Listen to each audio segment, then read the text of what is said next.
thank you, everybody, for coming. The way, I guess, while we're waiting for Rob, my name is Robin D. Loss. I'll be your moderator for today's panel. I'm going to start out by asking the panelists to introduce themselves, and hopefully at that point I will have vamped for long enough that Rob can be one of the people introducing himself. And after that, we are going to, I'm going to ask each of the panelists to talk about how you go about creating a monster for an F20 game, and have some general comments, which I think will be useful, particularly for people watching this later on the YouTubes. And then we'll move into the monster workshop format, which the rest of the crew has done before at Gen Con and various other places. And we'll be asking for people to spitball ideas for the monster that we're going to create in the chat. So you can bring up the old chat window there. When we get to that, we will ask you for your contributions. I guess we should start introducing ourselves. Okay, so yes, start introducing yourselves, and give us your background, and make sure you plug something that you're currently working on or that is coming out soon near the end. So my name's Ashley. I write under the pen name Ash Law. I wrote about a third of the first bestiary and 2/3 of the second, all told, and a ton of other stuff. Of course, is the 13th age bestiary. The 13th age bestiary. And if you're interested in 13th age, on my Patreon later today, I'm releasing 6 new classes. They're elementally themed. So there's an air class that's a spear fighter that takes to the air, fights with a spear. An earth class that is a stone-bending luchador. A fire class, a metal class, which can wear super heavy armor and use super heavy weapons, and that's a lot of fun. And hopefully I've stretched things out enough that Rob will get here once everybody else introduce themselves. Yes, Rob is here. And just your Patreon in general is all about 13th age, right? It is. Every month I release a new class talents, new races, new stuff for 13th age. So if you're a fan of 13th age and you're not yet a patron of mine, it's Ash Law, just that, at Patreon. And as Kat points out in the chat, Ashley also wrote most of the 13th age organized play adventures. Mm-hmm. So if you've played those at a convention scenario, you've enjoyed her work already. Rob, I think you're here. Are you here, Rob? Can you hear me? Yes. Then it's also proven. Excellent. Introduce yourself with a plug at the end.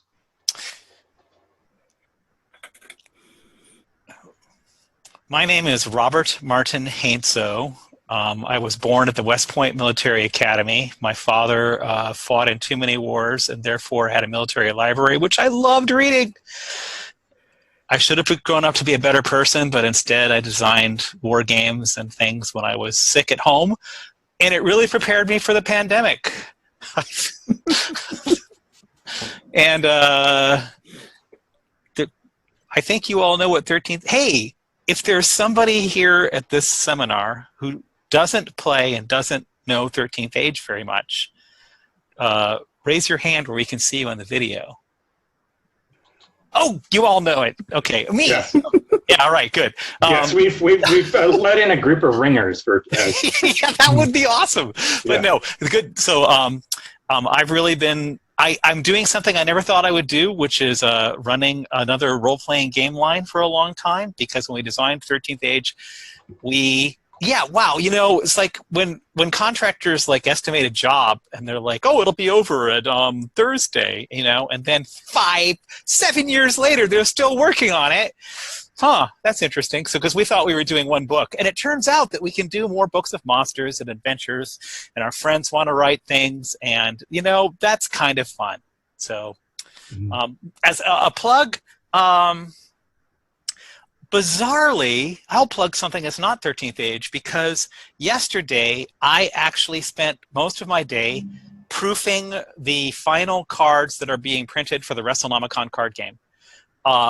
Apparently, China is going back to work and printing. And so, yeah, so I did not expect this to happen, but the WrestleNomicon wrestling game between Cthulhu and Hastur as professional wrestlers destroying the universe is sort of the point, but also each other. And the publishers, Art Dream Publishing, reminded me of Simon Rogers and Pelgrane in a very important way. First, Arc Dream. Arc Dream, I had told them originally something which no game company will ever listen to, which is, you should publish this card game without dice, even though it uses dice. And they're like, you're insane. The fans will crucify us. That is not okay. And I'm like, no, seriously, you're going to save yourself so much trouble. Just please, for once, somebody listen to me. Well, they didn't. And then they spent months dealing with the fact that dice can be swallowed and children... Don't make a joke of that. Don't make a joke of that. Okay, they spent months making the game safe. And then at the last minute, because the game actually does use dice, they went ahead and produced beautiful, strange, green, icky, cultist dice, and even new D3s, because the game also has you roll a D3. Which reminds me of Simon Rogers and Pelgrane, because when Eyes of the Stone Thief was done as a black and white book, and then Simon looked over at some other, oh, look at Cat! Oh, no! Suddenly the publisher of all people, not the crazy ass, like Robin, the talent is expected to do stuff like, oh, I think you should make the book color. Come on. But no, it was the publisher. And so all the artists had turned over all the work, and Simon asked as a test case, hey, can each of you show me what it would look like if you colored your pieces? And they did it. It looked okay. And so we had them color their pieces. The book turned into full color. And at the last minute at my house, while on this very same computer, while I was like going over like layout pieces and things, Lee Moyer, my good friend, was visiting me and sitting behind me and talking to me about a different project. And he said, what is that, Rob? And I'm like, well, this is a book of 13th Age book. And I told him the history, and Lee said, what? And he said, no. And he sat down and he just started like, no. And I'm like, oh God, I think we need to hire you. So Lee repainted all the pieces. And that's how Simon Rogers reminds me of WrestleNomicon and vice versa. And now that's the plug. Okay. And finally, Wade, introduce yourself and give us a plug. I am Wade Rockett, writer and game designer. You may know me from such products as Temple of the Sun Cabal, which emerged from a Gen Con panel, much like this one. I designed some monsters for Bestiary 2, and a monster that was cut from Bestiary 2, but will be included in the upcoming Icon Followers book. I also co-authored the 13th Age Game Master Screen and Resource book, which, if you were a 13th Age GM, I think is just, all ego aside, it's a must-have. It is a fantastic resource for GMs that kind of collects the accumulated wisdom of running and designing for the game since it was first published, and answers the questions that the community had been asking us for years. How do I do this?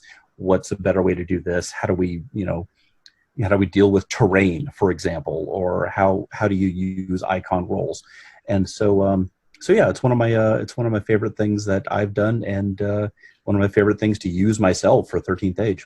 I'm currently working on an introductory first level adventure for 13th Age called Crown of Axis, set in the capital of the Dragon Empire. And so I'm working with J.M. DeFogi as a developer on that, and it's going to be very fun. So Rob, in addition to designing 13th Age, you were previously the lead designer on 4th edition D&D. So you know your way around F20, which is the generic term that I use as an umbrella for D&D fantasy role-playing and all of its aesthetic offshoots, whether they're covered by the d20 license or not, or covered by the current WotC D&D license. And so when you set about designing a new monster, what do you want to start thinking about in order to create something that is going to result in a fun encounter for the players? So since I have about 4 or 5 answers to that, I'm going to give one and then find out how many other answers the other panelists and people give. And so I'll just give one.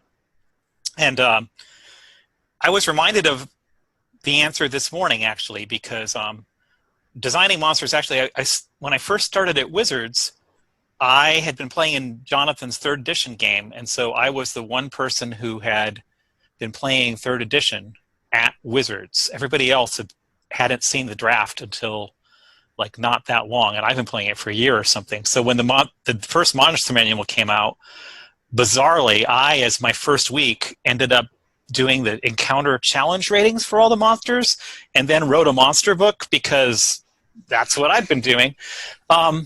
And in that monster book, I started doing things that sort of led to 13th Age. And that partially is that when I'm just designing a monster completely from scratch, what you just said, Robin, about making it something that's fun for players to experience, that really is the point. Everybody knows that. No, not everybody doesn't know this. Like, monsters can be designed for story reasons, they can be designed for mechanical reasons. But in practice, when you have a monster that's appearing in a book or an adventure or somewhere, the experience that players are going to have with it is going to be short. Unless it becomes a recurring villain, or unless it has some really giant story thing, which is a separate categories, players are meant to beat the monster, or the campaign does grind a little bit. And so the important part is, what is the experience of people going to be when they encounter this new thing? And therefore, one of the ways that I'm really comfortable like thinking about monsters is, how does the monster that I'm about to create a new or interesting or slight or twist on a familiar experience that will make people have fun at the table, even if they're pulling their hair out and being angry at the game master. I was reminded, like on Twitter today, somebody asked, "Hey, Heinsoo, you basically were involved, credited in this book with a Nothic. And who created it? The Nothic is this giant eyeball monster, we called it. And that one was Jonathan Tweet. And we did it when we were all making miniatures together, and we got to write a D&D book and then make miniatures of everything in it. And there were no gaze attack monsters at low level. Everything that had a gaze attack was like, I will petrify you, I will destroy you, I will disintegrate you, I will kill all your family to the nth generation. But low level gaze attacks didn't exist. So we created it. And in 13th Age, some of the monsters, some of the times I have the most fun, it'll be when, in fact, other designers have actually created a story that is really interesting, like ghosts. Liz Argel created the ghosts for the Bestiary 2, and they were fun. But she didn't do the mechanics, because that's not really her thing. And so I got to look at them and be like, okay, so what are we going to do here? And so I got to make interesting mechanics, like to really play off the sad, pathetic piece of ghosts, that they're people who failed. And so give them names like Iconic Sad Sack, and what this means is that they're really resentful if you have an Archmage relationship and you're making something good. Well, that's a different experience than most monsters bring to the table. An even wackier version, I think that, okay, I'd like to see a show of hands. Who here has run or played in at least one battle against 13th Age Red Caps? Red Caps. All right, okay. And so Red Caps, they aren't like other monsters. I mean, there aren't other monsters that you say the bad word and then terrible, terrible things happen to you in the fight. And if you can find mechanics that haven't ever been done before and create an experience that is different for players, that's something that I try to do when I'm making a new monster. The funny thing about that, what that really means is, a lot of times I don't make a new monster. A lot of times I'm like, this feels an awful lot like that creature, except reskinned with this tiny tweak. just tell the people playing it that, because I don't want to waste people's time by making stat blocks that they didn't need, that they could have figured out themselves. And 13th Age Game Masters as a whole, because we went ahead and said, hey man, if you're an experienced game, this is for you. 13th Age Game Masters are more comfortable oftentimes creating things that are fun. And so therefore you don't want to insult their intelligence by giving them stuff that's kind of like, here's something you could have done easily. And you prefer to make it something that you might not have thought of this, but now that you've seen it, you'll figure out better ways to use it than we did. You're muted. So, Ashley, what do you first start thinking about when you set about creating a fantasy, an F20 creature? Well, I approach it from 3 angles. First of all, the story. Where does it fit into the overall story that you're trying to tell with a particular adventure? So if I'd come up with a fancy land called Egypt, and I decided, they worship some sort of big crocodile-headed, it's a big monster-headed deity. What does it look like? Or it's some sort of dinosaur.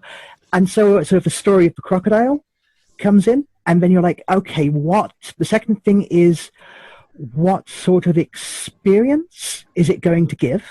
So a crocodile it looks slow, it's drifting under the water, then suddenly it's fast, then it's dragging you under, and you're going round and round, and you've disappeared. Nobody knows where you are. You're under the water, it's all murky, people are firing bows and arrows into the water to try and hit the crocodile. And so that's the experience, the memorable experience. Really, if you're creating a monster that isn't going to give people a memorable experience, then just use an orc or a zombie or a skeleton or something. It has to be a memorable experience, something that's going to make players go, I remember that. I remember the crocodile. That was a scary time. And the third thing is the role that you want it to play. Do you want it to be something that hangs around in a battle for a long time? Do you want it to be players fighting 500 of these and just beating them off left, right, and center? What do you want the actual role, rules-wise, within the fight to be? And then you kind of build the rules to support story, experience, and the role within the battle. So that's mine. 3 axes. So you mentioned making it a memorable experience. How do you do that? How do you make something memorable? How do you make something memorable? This is one of those I know it when I see it questions, but I think the answer is it has to be an experience beyond a simple stand-up fight. And a lot of monsters in a lot of games are actually just bandit number 17 slightly reskinned with a slightly different attack, and it just kind of, you're there, it's there, you exchange blows with it, it exchange blows with you. Whereas when you're fighting something like a Medusa is, it's going to petrify you, it's got snakes for hair, it's got a bow, it's got a gaze attack, it's all these things that are like, that wasn't like fighting a bandit, that wasn't like fighting a zombie, that wasn't like fighting a dragon, that was a completely unique experience. People were turning to stone mid-fight. Or the basilisk from the bestiary. I wrote that, and then a GM used that against me. And it depending upon which elemental basilisk you have, it has different effects. And one of the characters in that game actually failed their last death saving throw, and their blood boiled and their head exploded into the sky on a jet of burning blood. You wrote that. I wrote that, and and it was used.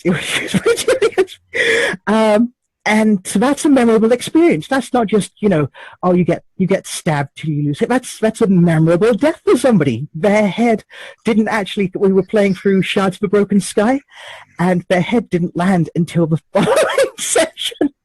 And I was just walking along, exploring some ruins, and then this adventurer's head just thunders out of the sky, and we're like, "Oh yeah, oh, well maybe we should bury this with the rest of the body or carry it with it. I mean, it's a memorable experience. So it's something that is unique, a unique way to die, a unique way that it attacks. Not necessarily you have to come up with a unique and crazy rule where you're picking out tarot cards or something like that, but it has to have a unique experience for the players, something that they're going to remember.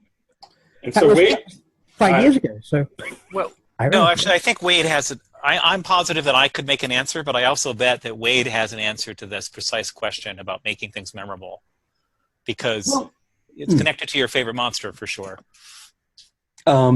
Yes, absolutely. So I'm kind of wired to be a storyteller.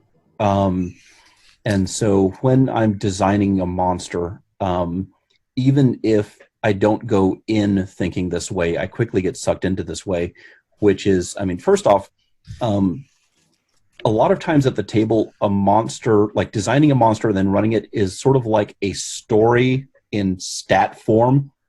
So, and especially with 13th Age, with the way that you have abilities that are triggered by certain die rolls or situations in combat, it's like, here is the progression of you fighting this monster. For example, first you start like hitting each other, and then suddenly the monster does something that triggers an ability where it steals one of your icon relationships, and suddenly that is a turning point in the story of this monster and you and how you interact with it. And then it's like, wait, I've lost an icon relationship. How do I get my icon relationship back? What does its possession of this icon relationship do for it in the fight? Why does it want it? What's it going to do with it? Does it keep fighting? Does it run away with its new treasure? And so yeah, that's so when I'm thinking of how to make a monster memorable, I think of that oh crap moment. Like, when is that going to happen that the player's jaws are just going to drop and say, I can't believe that this is happening. I did not expect that. I recently, in my home campaign, I ran a living dungeon that was reinventing itself, having recently been liberated from thraldom. And so it was just filling itself up with whatever popped into its head that it thought was cool. And the players, the PCs, walked into a room that the dungeon was still working on, and monsters were being carted in by kobolds who were also like chipping away at the walls and such. And the crate burst open, and one of the monsters was a vampire riding a Pegasus. And that was like, I knew that as soon as they saw that, that was going to be the oh crap moment, is we're fighting we're fighting what? And then, but I didn't have to put a whole lot of thought into that monster because it was a one-off experiment of the living dungeon itself. So it didn't really have a place in the world. It was just something new the dungeon was trying. But I knew that they would love that. Another example is when I wanted to make a version of the Beholder for my home campaign, because that is not available in the OGL, the SRD, so you kind of have to roll your own. And when I made it, I thought, okay, this is cool. I have a Beholder now. I can, I have my toy. And then I wanted to post it in the 13th Sage column, actually written up for 13th Age. And so I had to think about it. It's like, okay, where does it fit in the world? And this is a big thing of mine. How does it work with the other monsters in the battle, in addition to working with the player characters? Like, what's its relationship to its allies and its enemies? So I said, okay, so there are monsters that have to do with eyes, and that is the minions of the Eye Mother, the Fomori. And so I kind of had to find a place within that monster category that made sense. And I said, okay, this is the enforcer and the overseer for these powerful monsters that's lording it over lesser minions. And so this monster is going to be very arrogant. It's going to be very controlling. It will flee battle and abandon its allies as soon as things start to turn against it. And suddenly that monster had a story and a personality and a place in the world that I think would make it more interesting than just an encounter where it did cool stuff mechanically. So Rob, I think this is where you take over and lead our virtual audience in spitballing a monster. So I guess the only challenge facing them is to make it cooler than a vampire riding a Pegasus. I'd like to follow up on one thing that Wade and Ashley said. And I think I can do this quickly, but the memorable element, there's a psychology at work of monsters and monster design. If the game master isn't actually entirely positive what the monster is capable of, and it has incredibly high level effects like the that Wade designed, or the ogre mage, prismatic ogre mage that's your favorite monster, or that Ashley designed, or the ogre, these creatures, like the game master isn't positive what they're going to do, neither are the players, and therefore when it actually really does go pear-shaped, it's going to be different than another example of that monster hitting the table.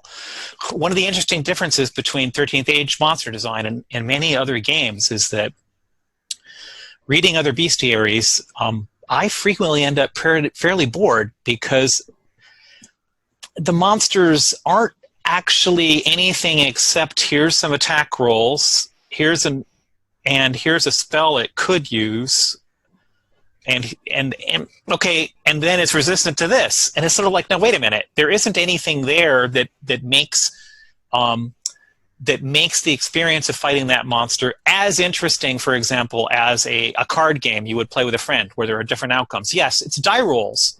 It's die rolls of attack and damage, and saving throws. But if that's, in a certain sense, if that's all that monsters have going for them, they'll be less memorable. And so what you want to do is you want to find a way to put something in so that players and the GM can be surprised, and that tends to make the memory.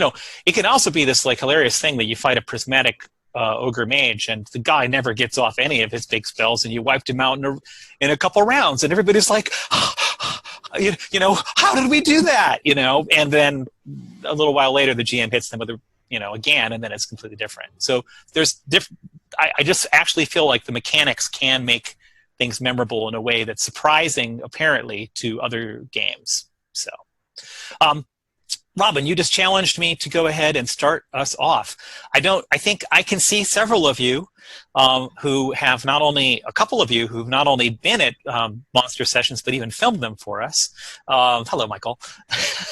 And one of the fun things we enjoy doing in seminars like this when we're at Gen Con is that the audience members sort of pitch a crazy idea, which we then try to, together as panelists and as an audience responding to the panel, turn into a really interesting playable 13th Age monster. And I think I could take a second. The salamander came from this. The Koruku Iron Sea monster symbiote in Bestiary 2 came from this. The Shadow Mongoose, Ashley, you did that one. It's pretty funny, actually, because, yes, the people on this, the people next, Wade and Ashley have both, have heard the cries of previous panels and turned them into things to kill PCs. And this is your opportunity right now to make exploding heads for future player characters. So, Robin, are you going to be running, finding out if people have suggestions or questions? And I also think at some point we should maybe have some questions also from the panel, from people in the panel about monster design also. So how do you want to solicit people to spitball ideas and put them in the chat? Yes. And I would also mention that one thing we didn't mention about it all in 13th Age is that sometimes ideas also come from icons. You can go ahead and, you could start us off by saying, I want us to use this icon, but in this way, and things like that. While we're getting chat ideas, I would say if there's anybody who has questions about monster design, that one of us could So possibly. So use the raise hand function if you have a question that you would like to pose, or if you would like to provide your spitballed idea verbally, since there's actually a manageable number of people here. So we maybe can do this in video rather than the chat. So.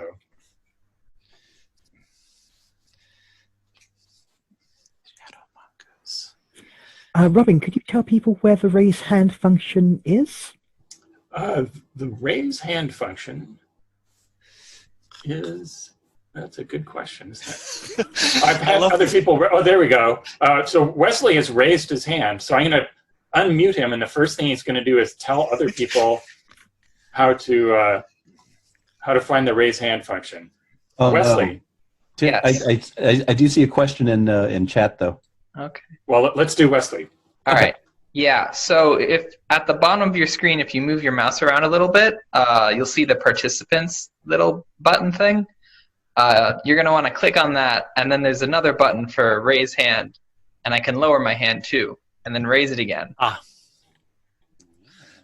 Fancy. Okay, and now your actual question. Can I have like a sub question about the questions? Who am I to control whether this is a question or a sub question? Okay. Is this a meta question? Wait, so do I either get to make a suggestion for the spitball or ask a question, or can I ask another question about the question, like stuff later? Just ask something, man. Okay, awesome. But I'm afraid that question was your only question. Oh. Yep. You, bad Wade. We're like genies. Can my monster be about sadness? Okay, so we have the suggestion that monsters about sadness, and we see over in the chat that someone wants to know. Tim Baker asks, "What if the High Druid went too far and nature was out of control? Any ideas on carnivorous plants and destructive fungi?" So I'm going to say, let's make that our idea. Let's combine them.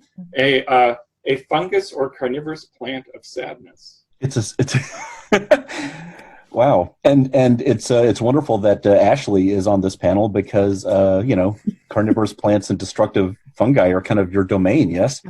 Yes. I think destructive fungi that make you sad would be fantastic. You kind of you're walking through a forest, you sit down, there's some fungus near you, it starts growing, it's making you sad, and then you just don't want to get up and fight the fungus as it comes out of the ground, the whole thing, and it's a fungaloid coming to attack. But you're too sad to fight it. So some sort of saving throws at the beginning of the battle to throw off your sadness so that it gets a couple of rounds of attacks in. So it's So it's like a depression fungus. Mm-hmm. Is it something that somehow lures PCs to linger among it so that it can slowly work on you without you knowing, or is that something it does to you in what is obviously a battle? I don't know. Let's have another suggestion. Joe Webb is wondering if this can be symbiotic with something that attacks, and Kat points out that it has to also be carnivorous. Well, it makes you sad and then devours you, maybe. Okay. So I wrote a book a while back called Overworld and Beyond, which was a big multiplanar adventure, and one of the monsters, there was like 3 different planes that all had gnolls in. There was a lot more than 3 planes, but there was 3 different planes that had gnolls in, and like the trash plane had junkyard gnolls who were covered in sores, and there was a plane with the stuff never died in, and that plane was the gnolls were kind of weird in that way. And then there was the world that was just one giant forest, and everything was kind of plant-like. So these were grassy gnolls, and how do you lower someone's hand? Slap it with a ruler. And so I think maybe a gnoll with plants growing on its fur, and sadness fungus growing on its fur, and it deliberately cultivates this, but it can come and eat you. And somehow these gnolls serve the High Druid. So a piece of me is, here's what I would, okay, I'm just going to do it like I would be at Gen Con. I would look to my fellow panelists and say, okay, got some interesting ideas going so far. But the mushroom circle idea that, like, you're in a forest and you sit down and you become sad is not cinematic. It's also not that fun for players because, it's sort of like, oh, I get it. It's like, oh, we're going to do a montage. Don't worry, it's a travel montage. Okay. And in the middle of travel montage, if anybody mentions mushrooms, you all die. No, I'm sorry. But that I want this to be something, we have an opportunity here. Maybe the grassy knoll will work out.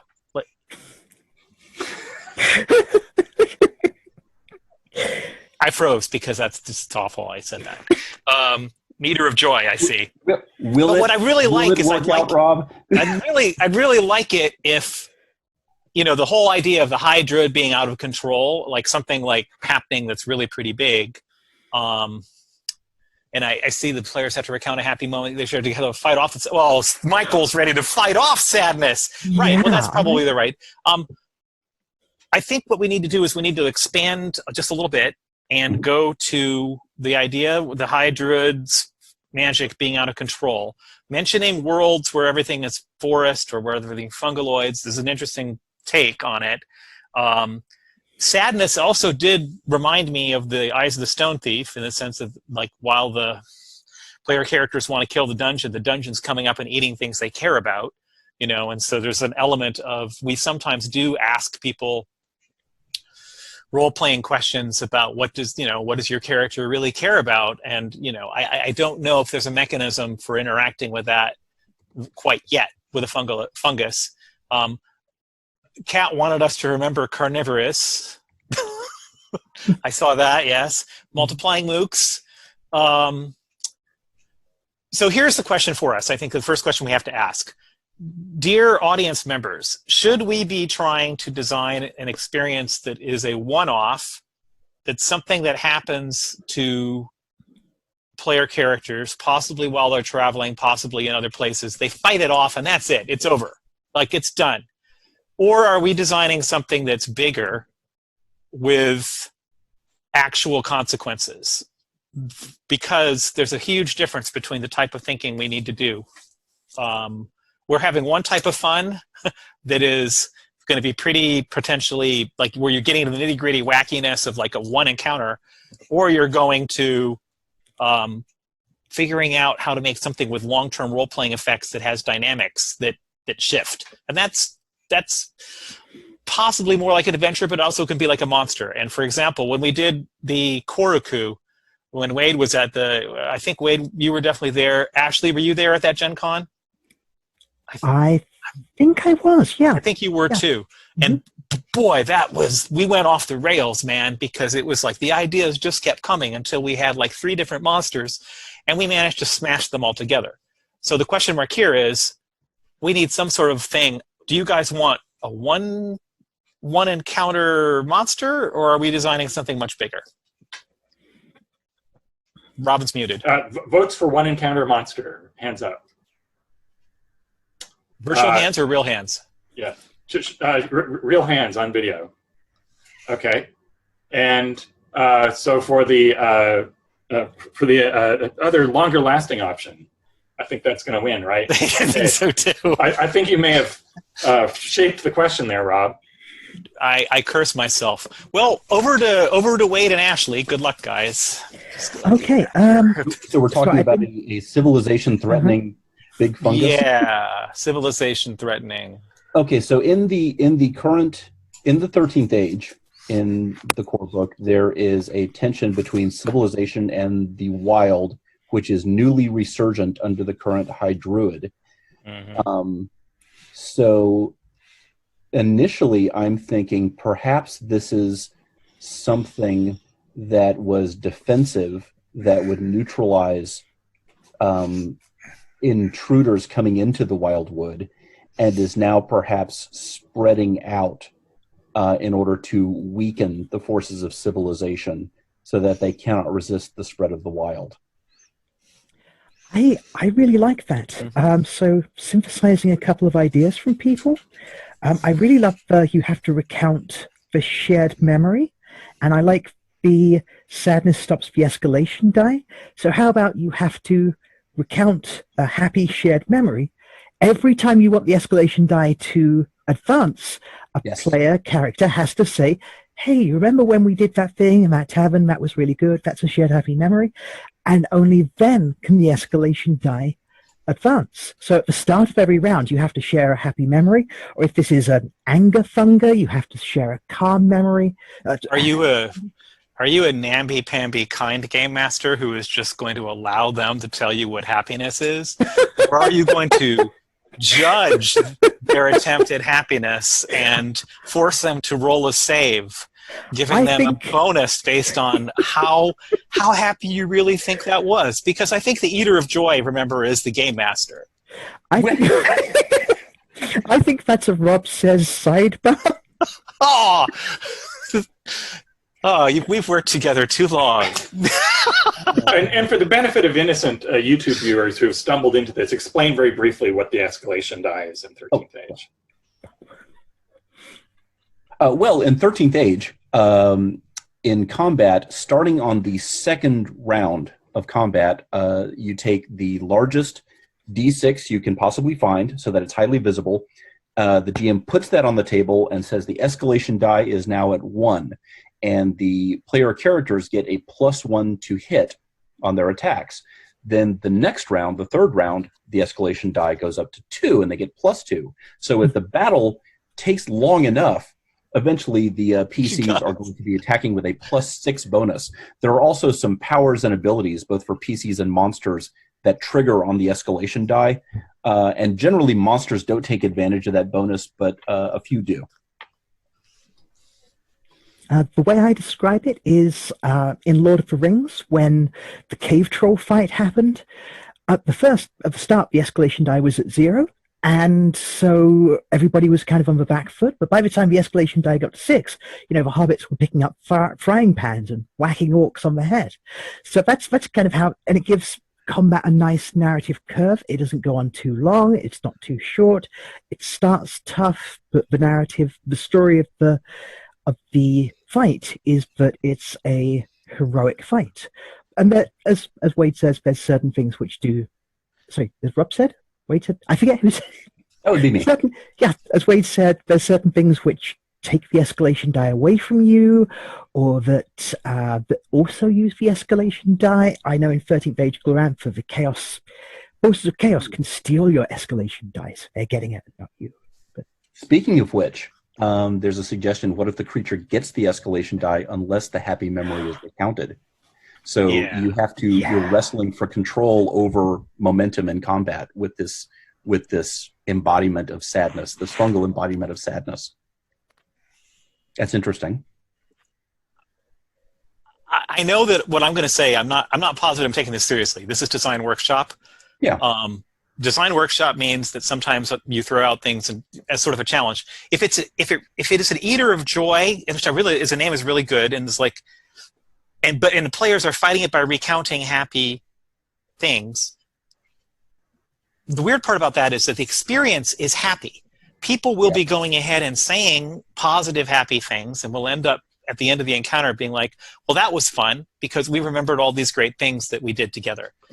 I am not so much of a killjoy that I'm like deeply desiring to have people recount their happy experiences and then destroy them. But I mean, there's got to be a risk factor here in a certain sense. And so I think what happens is that every round, if you get the escalation die, but if the monster really goes off in that round, if it really hits with its biggest things, and that's where the 13th Age die triggers and things come up, something about that that thing that was recounted gets destroyed or shaped. Or It eats for memory. It eats for memory, so It the might be party eating the can memory. no longer remember the happy And so thing. basically, it's like you've got to recount something happy. Thank you, Ashley. But it puts it at risk. And so therefore, that's why when you'll have players being, some people will be heroically stepping into the breach, and others will be trying to avoid the, quote, limelight. Give me a different metaphor. It's not lime. Yeah. Okay. So in order for the escalation die to advance, how about a player has to recount a happy memory of their characters and then roll a save, and if they fail, that memory is gone. I think it's actually more exciting if you pin the destruction on the monster, so that the monster gets to act in a way. I don't know. I mean, I see what you're saying about a save is okay, but a save is immediate. It's a sacrifice. Yeah, I see. So while you've been hashing that out, Stephen has his hand up. Okay. Stephen. No, that's exactly what I was going to sort of Sacrifice? Yeah, the idea of you as a group, you are sacrificing some sort of shared memory to sort of maybe satiate or keep it at bay. Okay. Might be a way of going about this. Trying to figure this out versus. There's a lot of mechanisms. Here's the truth. Yeah. We don't in a meeting like this, we don't actually, as a rule, hash out all the mechanics. What actually ends up happening is people make a whole ton of suggestions. We have a lot of fun talking about the options, and and then we sort of design it. And so I know that, like, I'm sitting here fighting about make it something the monster does as opposed to a save, but there's many ways to go ahead and use what the monster does, even if the player is rolling a save. So that's fine. It could easily, the monster's effect could be hinging on how many sacrifices, quote, it has received. I'm picturing that it has sort of an aura of despair, and that by bringing up this happy memory, you are risking losing it forever to the monster in order to keep it like defeatable. Do you think that it originally had an aura of despair, or is that an element of something has gone badly out of control? I mean, if we start with the idea that it was a high druid thing, it is the embodiment of the high druid's grief at the destruction of the wild. Yeah. Oh, that's a great story angle. That's fantastic. Sure. Yes. Okay. And so it's possible. I think the one fun thing about this is that an awful lot of time when you're dealing with high druid monsters and things that are related to the high druid, you're generally out in the wilderness. It's sort of like you're in the mountains, you're out there. I think this is the high druid monster that actually you could just say, out in the wild, as a rule, it's not necessarily going to be that bad.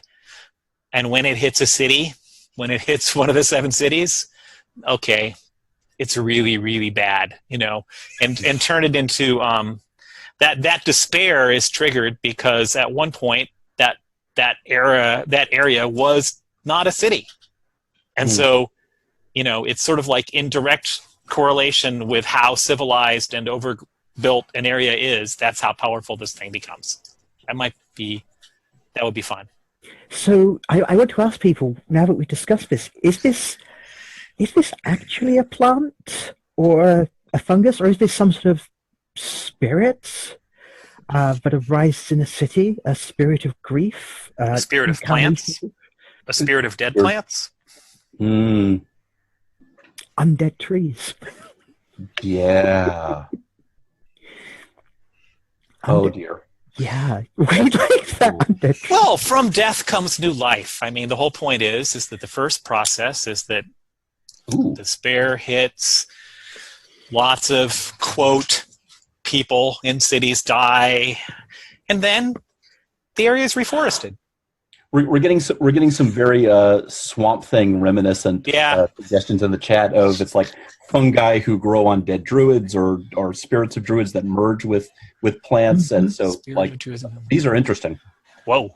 There is a druid terrain of ruin, which really ties in nicely here. So maybe a spirit of ruin. Maybe it saps the ambition of those who would encroach on the wild.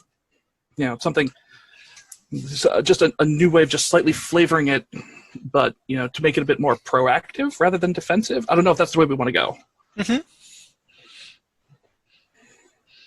Actually, it's kind of funny because, like, what you could be doing is, if you were really going to go the full way, just by saying that, it'd be like, oh, I get it. So then we have to design an entirely new druidic terrain type and with new spells in order to this area. Yeah, totally. All right. Don't make me do that.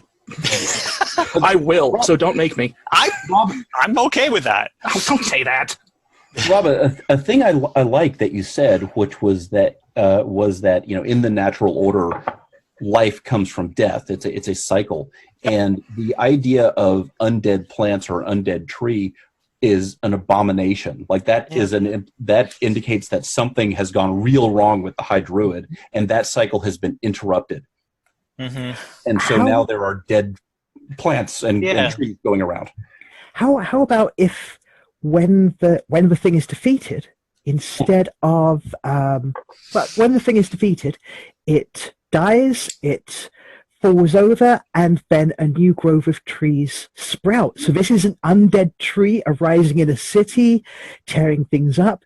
But you're like, do we really want a forest to start growing in the middle of this city? Can we lure it out? What are the consequences? So it's a damned if you do, damned if you don't. And any memories that it's eaten. Oh, that's actually once the tree comes back, that's the tree. Yes. That feels really High Druid to me. I mean, it got a little bit out of control. Deal with it, preferably in your city. That's fun. Sorry. Actually, you were saying that the fruit of the tree is contained. Yeah, the fruit. So you have to wait for the grove to actually grow. You get your memories back by eating the fruits of the tree, but there's no labels on these fruits. So who has it got before? Whose memories are you getting? Are you getting the barbarian's memories or the wizard's memories?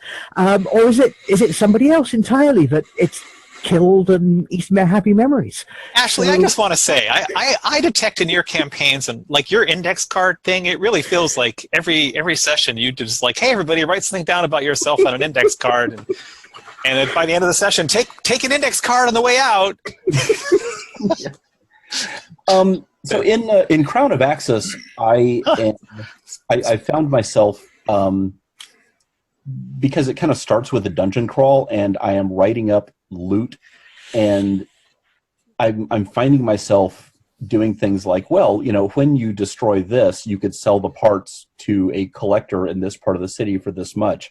Like, if you defeat this thing, you could take its eyes, and those eyes are magic items. And so I'm wondering if maybe the fruit and or the seeds of that fruit then becomes a magic item or an ingredient for something or a story hook. Like, I don't know, what happens if you plant that somewhere? Well, I love the idea that it is a story hook if the player character's memories are actually hanging around for any of their enemies to possibly eat if they don't pay strict attention to where the fruit goes, I think you got your story hook there. But so I get what you're saying. I'm not sure I want it as an immediate. Okay, honestly, this is just me talking, Wade. This is Wade. Ashley is so used to this. It's like I feel really kind of iffy about like taking a magic item from the corpse of monsters. I always just sort of like, there's one thing about looting and there's another thing about skinning and cutting out eyes. Let's avoid that. I'm sorry. This is I just didn't want to. I didn't want to include spoilers, but this is a non-living opponent that I'm talking about in Crown of Axis. And I apologize because I had gotten confused and was thinking about our project instead of yours. So Yes. I Okay. love monsters, Not but like you can some sort of kill grand and harvest their genial horns. horror show that I'm writing. Yeah, where you're- right. Where you're Whoa. cutting out enemies' eyes and Yeah, replacing yours yeah. with them. You give a guy an Axis Gladiator, and the next thing you know, it's like, Oh no! Michael has a great story hook to use with this creature, which is that you start off your Jeb. character's at second level, and you have to go and fight your way to get the fruit to eat it to find out what you did at first level.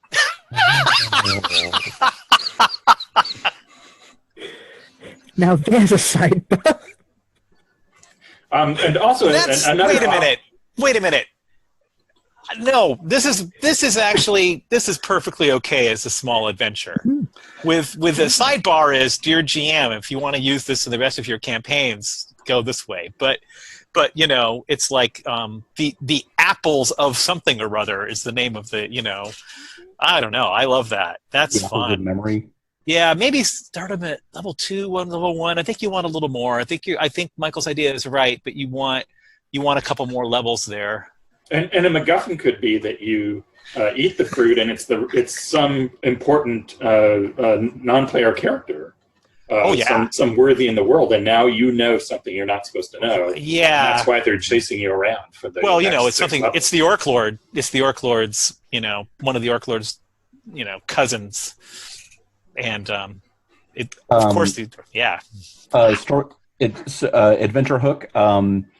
The tree of one of these that a icon of a previous age slew is finally fruiting, and so factions are converging on it to eat that fruit of that icon's memories. And that's a story hook you can use at any level. It does first level to 10th level. Yeah, that's a great story hook. Fruit of the poison tree. Parts is parts. Jeb. Robin, do you remember the old A&E story? There was the battle cry of desperate player characters that freaked the orcs out completely was many parts are edible. Yeah. So we're coming to the point that if this was a non-virtual panel, someone from the convention center would be coming and kicking us out of the room.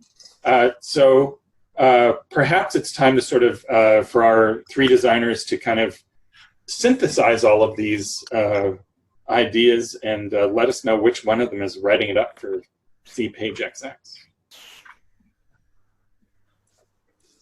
It might. Ashley, what are you holding there? I'm holding my notebook. Yeah. Yeah. Are you volunteering? I'm volunteering. I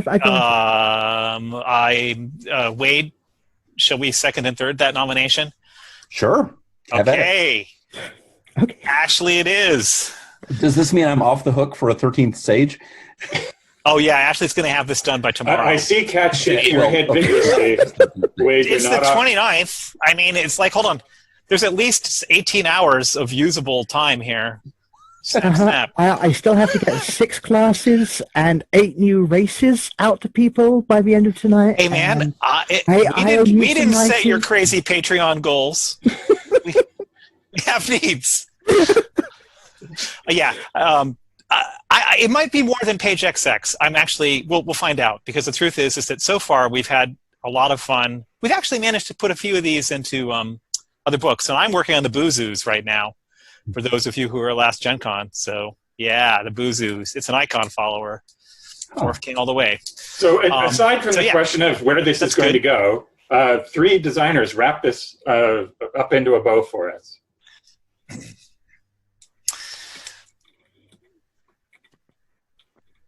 I talk too much, but I could start. Somebody else. Okay, so the wild is locked in furious combat with civilization, and the High Druid feels the grief of those wilderness lands lost to cities and towns and villages, and that grief manifests itself as animate, undead plant life, perhaps trees, that spread despair and weaken the wills of the civilized. and if they are slain, then the wild gains a foothold in that spot. And that despair, the effect of that despair that this creature carries with it, threatens to steal the joy and the joyful memories of those who face it in combat. It seems that was awesome. Mm-hmm. And one thing I love is, like, if you're a player right now and you're going to play with this monster and you're not going to be running a game master, please put your hands over your ears and go la la la la la, because you shouldn't hear this. But when those memories come back via the fruit, some of them are much more favorable to the high druid, and yourself is sort of redefined with memories that maybe you weren't exactly that person to begin with, but now you are.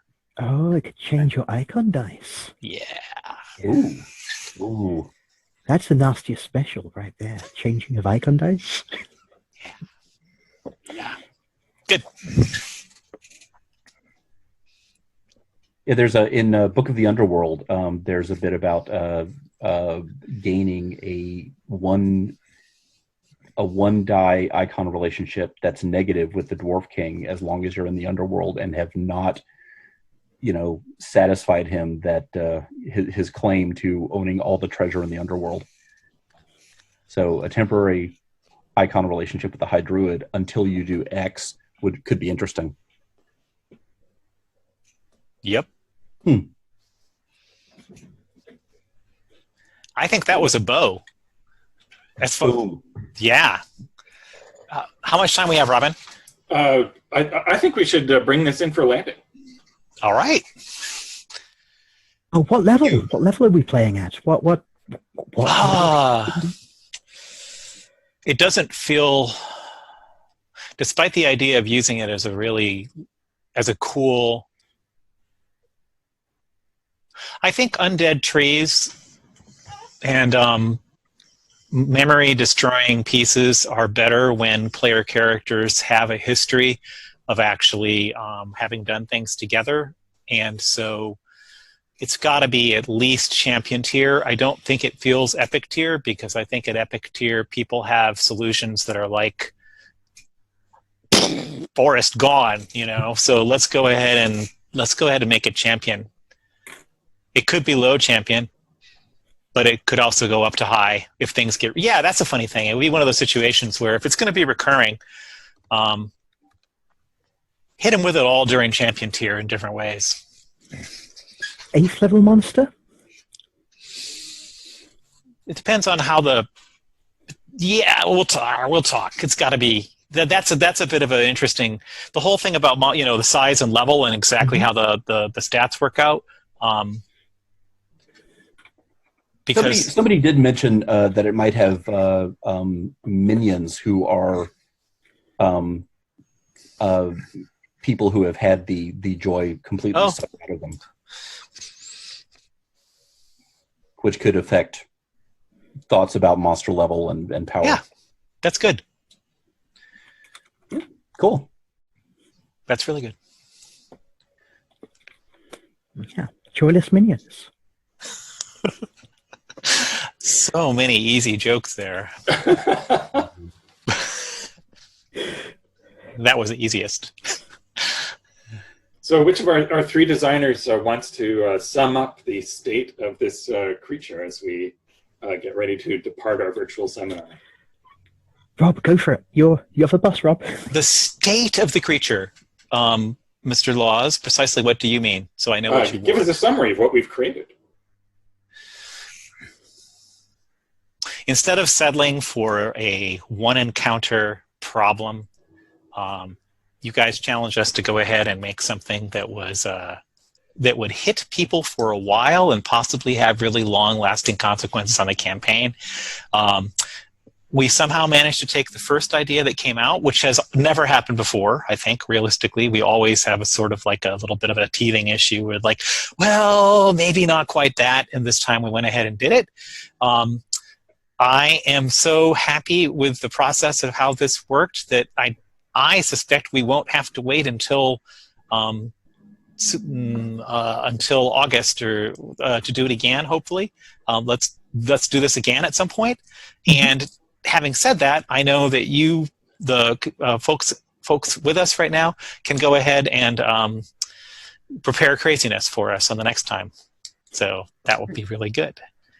This actually does feel in a certain. We've had many other monster design panels like this, and the lava moth became a salamander, and the strange piece of Rakshasa tundra terrain we haven't even put together. So this one actually feels like the best. I think the process of being able to talk like this long actually has really paid off. So yeah. Thank you. And finally, I have a question for each of the three panelists in turn. If you want to steal this idea for another F20 game other than 13th Age, what does that look like? I'm sorry, are there other F20 games? Well, see, people may be watching this video, and of course they'll be ineluctably drawn like an adventurer to Memory Fruit, to 13th Age. But part of that drawing process, Wade, is you're giving them a sort of a gateway Memory Fruit, as it were, and giving them an idea of what to steal for their other F20 game.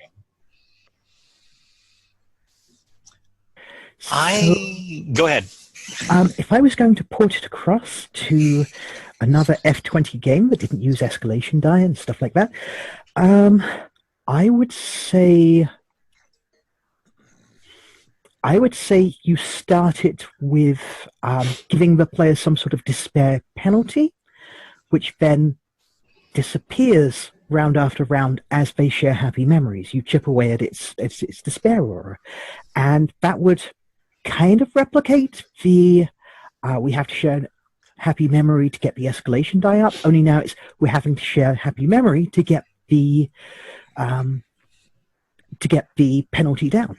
So if I was going to port it across to one of those games with less dice technology than 13th Age, then that's how I do it. The monster might also be making some sort of psychic attack against a player when they pull out, when they recount that memory, perhaps, lest it be lost. That could be a thing. I think you could go ahead and Robin, you're writing for RuneQuest right now, right? Yeah. I think if it was a Glorantha and RuneQuest thing, I would. It's definitely Aldriami, which are the elves. It easy fits them without a problem, and I would use the RuneQuest player character passions against them. And so it's like the higher your passion, you're rolling under your passion, and if you roll under your passion, well, guess what? Your joy got eaten. So take that mechanical thing that's not used at all in RuneQuest except for helping players and hurt them with it. That would be the start. Pretty simple for that one. For Feng Shui, Robin, what would you do? We're just bringing in d20 people here. Oh! Okay, well, to Rob, we asked him to give us a D&D idea, and he gives us a RuneQuest idea. I was wondering about Dungeon World, or a similar Powered by the Apocalypse, like how the monster would look in that. I do not know that tech very well, but that did immediately spring to mind in terms of moves.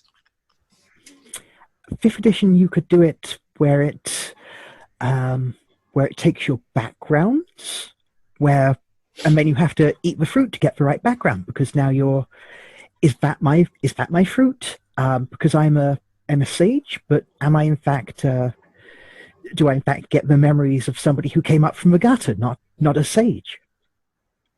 If you were doing 4th edition, you would simultaneously have a combat and a skill challenge taking place, where every round you would tell a player character, are you going to spend more effort on the skill challenge, or are you going to spend more effort on the combat? And basically that would enable you to tell. You would probably be able to work out a way that there would be a sort of a joy destruction thing happening at the same time as combat, but it could also be very unpredictable in terms of how much joy destruction was occurring and how, compared to the combat. That would work. I think it's where you can, Gave us sorry. The people watching this won't be able to know that we just did get a feng shui answer. There we go. Yes, it could be a corrupted relic of the architects of the flesh, spreading despair through the netherworld. Well, now that we plugged my other game for another publisher, this is obviously the point where in a real life panel, the cosplayers who have an hour seminar on grommets are giving us the stink eye and wanting us to clear out of the room. So at this point, I'd just like to thank everyone for joining us and spitballing this great creature. And I can't wait to see this creature and then to eat the fruit that will remind me of what we talked about today. So thanks everybody for showing up, and let's all give a virtual round of applause for our panelists. Thanks everybody. Thank you. That was great. We'll have to do this again soon sometime. All right.